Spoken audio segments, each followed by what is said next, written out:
আসসালামু আলাইকুম। পৃথিবী একদিন ধ্বংস হবে আর প্রত্যেক জীবকেই মৃত্যুর স্বাদ গ্রহণ করতে হবে। প্রিয় দর্শক, প্রশ্ন হচ্ছে কিভাবে আজরাইল আলাইহিস সালাম নিজের জান নিজেই কবজ করবেন। কিয়ামতের দিন আল্লাহ তাআলা ইসরাফিল আলাইহিস সালামকে ইরশাদ করে বলবেন, হে ইসরাফিল, সিংহায় ফু দাও। ইসরাফিল আলাইহিস সালাম সিংহায় ফু দেওয়ার সাথে সাথে পুরো পৃথিবী ভূমিকম্পন হয়ে যাবে। সেই দিন মানুষ হবে বিক্ষিপ্ত পতঙ্গের মতো এবং পর্বতমালা হবে ধ্বনিত রঙিন কুসুমের মতো। চারদিকে মানুষ দৌড়াবে এবং ভয়ঙ্কর দৃশ্য মানুষ আগে কখনো দেখেনি। নিজের জীবন বাঁচানোর জন্য মানুষ উদাসীন থাকবে।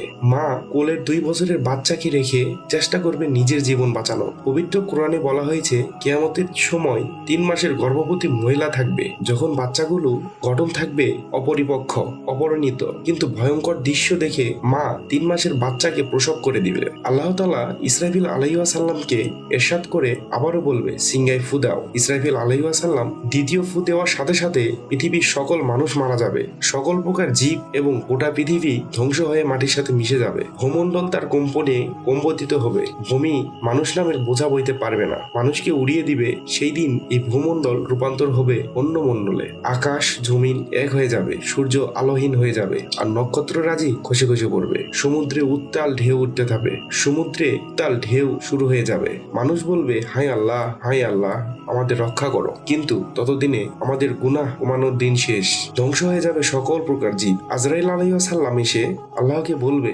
পৃথিবীর সকল প্রাণী শেষ, কেউ নেই। মানুষহীন পৃথিবী পড়ে আছে, যে পৃথিবী এতদিন কোলাহলে পড়েছিল, আর সেই পৃথিবী শূন্য হয়ে পড়ে আছে। এখন আছে শুধু জিন জাতি। তখন আল্লাহ তাআলা আজরাইল আলাইহিস সালামকে বলবে, এবার জিনদের ধ্বংস করে আসো, তাদের জান কবজ করে আসো। আল্লাহ তাআলা পৃথিবীতে প্রথম জিন জাতি প্রেরণ করেন। জিনেরা মানুষের মতো করে নামাজ, রোজা, হজ পালন করে, তাই কিয়ামতে তাদের হিসাব হবে। জিন জাতি থেকেই শয়তানের সৃষ্টি হয়ে থাকে। অনেকেই মনে করে জিনেরা মৃত্যুবরণ করে কিনা। হ্যাঁ, জিনরাও মৃত্যুবরণ করে। আজরাইল আলাইহিস সালাম মানুষের মতো জিনদের জান কবজ করবে, তবে জিনদের মৃত্যু উপলক্ষে মানুষের মৃত্যু উপলক্ষ অনেকটাই মিল নাও থাকতে পারে। সাধারণত জিনরা জ্বলন্ত অগ্নিশিখায় পুড়ে মারা যায়। হত্যা ও লড়াইও অনেক সময় মৃত্যু ঘটে। তাদেরও অসুখ হয়, অসুখেও অনেকের মৃত্যু হয়। অনেকেরই সাগরে ডুবে মরে, সাগরের তলদেশে চলে গেলে আর ফিরে আসে না। কেউ কেউ মহাশূন্যে হারিয়ে যায়।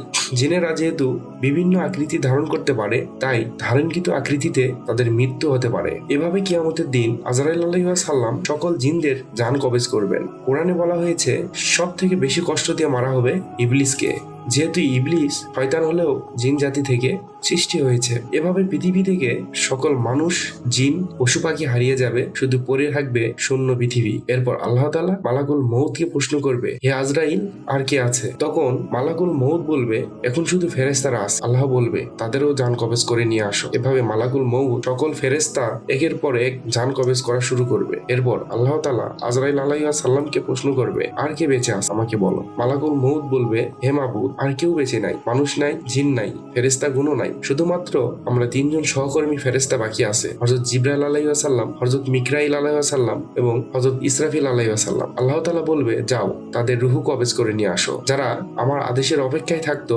যারা আমার অনুগত ছিল। এদিকে ইসরাফিল আলাইহিস সালাম অপেক্ষা করছে কখন আল্লাহ তাআলা আদেশ দিবে তৃতীয় সিংহায় ফু দেওয়ার জন্য, কিন্তু ওই অবস্থায় মালাকুল মউত বাকি 3 জনের রূহ কবজ করে ফেলবে। এবার মৃত্যু ফেরেশতা মালাকুল মউত আল্লাহর কাছে এসে বলবে, মহাবিশ্বে আর কোনো প্রাণীর অস্তিত্ব নাই, নাই কোনো ফেরেশতা, নাই কোনো জিন জাতি ও মানুষ। এই মহাবিশ্বে আমি শুধু আছি, আর কেউ নাই। তখন আল্লাহ তাআলা বলবে, হে মালাকুল মউত, এবার তুমি তোমার রূহ কবজ করো। এই কথা শুনে মৃত্যু ফেরেশতা মালাকুল মউত প্রচন্ড জোরে চিৎকার দিয়ে বলবে, হে আমার রব, আমি কেন মরবো? আমি তো এতদিন সবার রূহ কবজ করে এসেছি, আমি কেন মরবো? তখন আল্লাহ তাআলা বলে, হে মৃত্যুর ফেরেশতা, সকলকে মৃত্যুর স্বাদ গ্রহণ করতে হবে, তাই তোমাকে মরতেই হবে। আল্লাহ তাআলা আজরাইল আলাইহিস সালামকে বলবে, তুমি জান্নাত ও জাহান্নামের সামনে গিয়ে দাঁড়াও। তখন আজরাইল আলাইহিস সালাম জান্নাত ও জাহান্নামের দৃশ্য দেখে চিৎকার দিতে দিতে নিজের রূহ কবজ করবে আর বলবে, হে মাবুদ, রূহ কবজ করতে গিয়ে যে এত কষ্ট আমি জানতাম না। এরপর আল্লাহ তাআলা পুরো পৃথিবী জাগিয়ে তুলবে। বিচার শুরু করার আগে সকল ফেরেশতা, জিন জাতি ও মানুষের পুনরায় জীবিত করে তুলবেন। এভাবে একের পর এক বিচার কার্য শুরু হবে। সুপ্রিয় দর্শক, এই ছিল আজকের ভিডিও। দেখা হবে নতুন কোনো ভিডিওতে নতুন কোনো বিষয় নিয়ে। আমাদের সাথেই থাকবেন। আশা করি ভিডিওটি ভালো লাগে থাকলে চ্যানেলটি সাবস্ক্রাইব করতে ভুলবেন না।